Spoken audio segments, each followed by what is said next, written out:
ప్రవీణ్ బండారి అందరూ బాగుండాలి, అందులో నేను ఉండాలి. ఇలా మాటల చాణిక్యుడు మా సుదర్శన ఇలా పక్కనుంటే మనం ఏం మాట్లాడాలని అర్థమైంది. నేను చిన్న పొరపాటు ఉంటే నాకు క్షమించు. ఈరోజు విషయం ఏంటంటే, రేప్ కేసులు పెట్టే మన తెలంగాణ మహిళల మీద ఒక చిన్న వీడియో. ఉన్నన్ని రోజులు తిని తాగి ఆడి పాడి హ్యాపీగా ఎంజాయ్ చేసిన మన యువతుల మీద ఒక చిన్న వీడియో.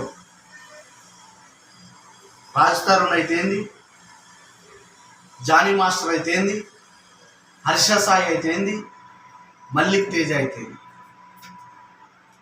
అందరూ బాగానే ఉన్నారుగా ఉన్న రోజులు ఏళ్ల కొద్దీ. తర్వాత ఎందుకు కేసులు పెట్టాల్సి వచ్చింది?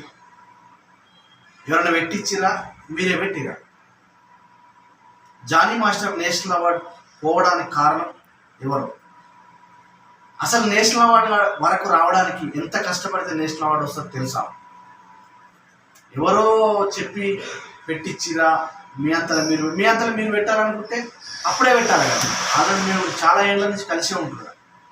హర్ష సాయి పాపం వాడు 10 జిన్నా ఒక 4 మందికి పెట్టిండుగా, అది వాడిని ఉమ్మలగలిపారు. రాజ్ తరుణ్ హీరో, ఇవన్నీ ఏమని చూస్తారు రేపు పొద్దుగాల? మీరు సరే నిజంగా తప్పు చేస్తే తప్పే, ఎవడైనా తప్పే.